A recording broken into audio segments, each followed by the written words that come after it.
Fouad Haïdar, bonsoir. Bonsoir. L'actualité donc des jeunes qui partent en Syrie, on en a parlé dans le journal, et puis vous venez, vous, avec un témoignage, on va dire un petit peu étonnant, parce qu'on en parle moins dans ce sens-là. Il s'agit d'Ilyas Azawaj, c'est un prédicateur d'Anderlecht, il est assez jeune, je crois qu'il a Tout à fait, 24 ans. 24 ans, ouais. Il est parti en Syrie pour tenter de faire revenir des Belges, et il s'est fait arrêter là-bas. Est-ce que vous en savez un petit peu plus? Justement, j'ai le frère de M. Elias qui m'a contacté hier soir en plein panique pour me dire qu'il avait eu des nouvelles via quelqu'un de la France, je pense, qui lui a annoncé que son frère avait été arrêté en Syrie. Donc ce jeune prédicateur Ilyas Azawaj, qui est assez bien connu au niveau des mosquées, parce qu'il y a pas mal de jeunes en tout cas qui le suivent.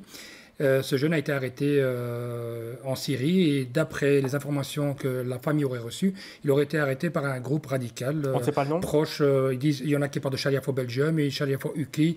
Chacun cite des noms. Maintenant, on n'a pas d'informations claires. Il y a une espèce de nébuleuse autour de ça. Tout à fait, il y a une nébuleuse, mais là-bas. en tout cas, il y a une certaine nébulosité. En tout cas, ce qui est sûr, c'est que ce sont des extrémistes qui l'auraient arrêté. Ouais. Et il y aurait parmi un de ces des personnes qui l'auraient reconnu en disant que ce gars-là travaille contre nous.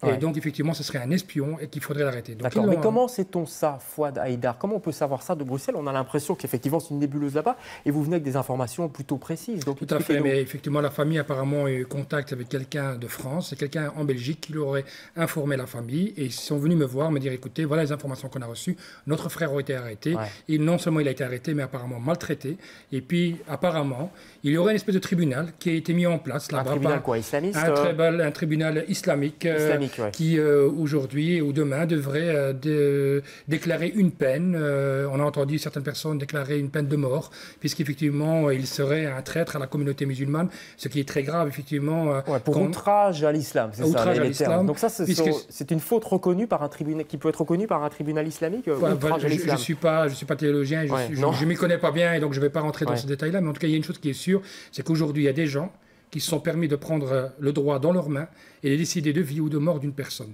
Ouais. Et donc, je pense que la situation est très grave. Donc, à l'heure actuelle, la famille est en panique. On ne sait pas très bien ce qui se passe.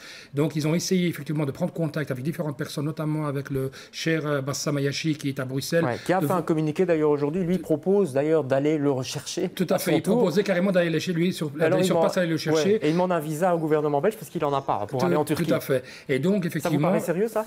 Je pense qu'il est assez sérieux, cher Bassam est une personne, je pense que s'il fait quelque chose, il va s'engager pour le faire. Ouais. Maintenant, ça, c'est ses propos. En tout cas, il y a une chose qui est sûre, c'est que ce jeune-là est en danger et on doit tout faire, essayer pour le récupérer. Je pense que Ilyas a été naïf en croyant effectivement qu'il allait partir. Je crois que c'est surtout la naïveté. Et il a voulu aussi à un moment donné se dire, oui, écoute, je vais récupérer 3-4 jeunes, revenir en Belgique et montrer effectivement que je suis capable de récupérer ces jeunes.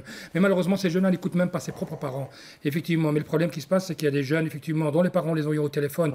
Ils leur ont dit, écoutez, pratiquement adieu. C'est très grave ce qui se passe. Qui sont partis là-bas, ils sont partis là-bas pour dire, écoute, maman, je suis ici, puisque j'ai eu contact avec une mère qui a eu son fils au téléphone, qui lui a dit, écoute, ne t'inquiète pas, on est ici, on est là, tout va bien se passer et tout. Ce qu'il faut dire, Fouad, est-ce que pour revenir un petit peu sur Ilyas, c'est que c'est un homme plutôt modéré, il s'est souvent exprimé contre Sharia for Belgium. On sait maintenant que Sharia for Belgium pousserait des gens à partir pour la Syrie. Est-ce qu'il faut voir un lien là-bas? En tout cas, il y a une confirmation par rapport à ça, et je pense que suite au discours que Cheikh Bassam a fait tout à l'heure, en disant dans sa vidéo qu'il a pratiquement des certitudes que Sharia for Belgium ou Sharia for UK, ou en tout cas quelque chose qui sonne de cette manière-là, une nébuleuse qu'il a sur place et qui effectivement a décidé de déterminer qui est le bon musulman et qui est le moins bon musulman. Mais qu'est-ce qui est sûr? Parce qu'on parle beaucoup au conditionnel, parce que forcément on n'a pas beaucoup d'infos précises. Est-ce qu'il y a des choses qui sont sûres? Bon là, ce qu'on est sûr aujourd'hui, c'est que ce garçon a disparu depuis quelques jours.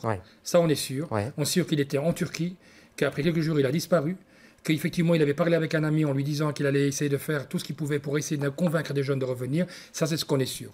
Aujourd'hui, nous voyons tous et nous découvrons tous une vidéo du cher Bassam qui dit effectivement qu'il a des confirmations via, je ne sais pas exactement, via du côté d'Alep. Ou du côté d'Alep ou du côté de Homs, je ne connais pas très bien la région, et qu'apparemment son fils, un ami de son fils aurait des informations par rapport à Ilyas, et donc on prend ça très très au sérieux, et je pense qu'aujourd'hui les parents ont pris contact avec le ministère de l'Intérieur pour voir un petit peu quelles sont les démarches à faire pour essayer de voir ce qu'on peut faire pour récupérer ce jeune. Qu'est-ce qui risque là-bas?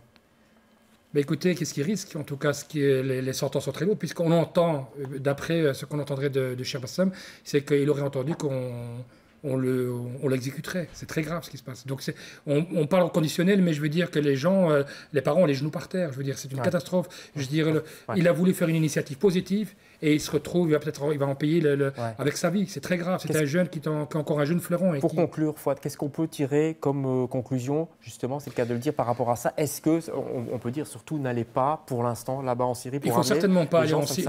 Moi, je pense qu'il faut certainement pas aller en Syrie, ça c'est sûr et certain. Ce qu'il faut faire aussi, c'est que les parents, si jamais ils ont constaté que leurs enfants sont partis, qu'ils puissent le dire à l'État belge. Il faut aller à la police, il faut porter plainte, il faut aller donner les renseignements s'il y a des renseignements. Si vous entendez des gens qui les recrutent, il faut travailler par rapport à ça. Et je voudrais dire une dernière chose, monsieur, c'est par rapport au fait qu'il faut qu'on arrête de diaboliser effectivement la communauté musulmane en disant effectivement que c'est tous les mêmes. Je vais vous donner un simple exemple. Il y a une journaliste un jour qui m'a posé une question, m'a dit, monsieur Haïdar, vous qui êtes musulman pratiquant, vous n'avez jamais entendu quelqu'un qui a voulu faire un acte terroriste à Bruxelles? Et je l'ai regardé, je lui ai dit, comment madame? Elle m'a dit, oui, est-ce que vous n'avez jamais entendu quelqu'un qui a voulu faire un acte terroriste? Et je lui ai dit, oui madame, au rez-de-chaussée où j'habite, il y a un gars qui veut mettre une bombe dans le métro. Mais il ne faut pas vous inquiéter, parce que vous allez prendre votre voiture, vous allez partir en Flandre. Moi, c'est ma mère qui va crever parce qu'elle vit à Bruxelles. Ça veut dire qu'il faut arrêter avec ça. Je veux dire, nous, on condamne haut et fort toute forme de radicalisme. Ces jeunes-là, nous souffrons autant que les autres jeunes. Et donc, si on peut faire un appel pour éviter que ces gens en partent, il faut le faire. Tout le monde doit contribuer. Fouad, c'était la raison de votre présence sur ce plateau. Merci beaucoup, Fouad Haïdar. On se tiendra bien sûr au courant d'évolution de la situation. Merci.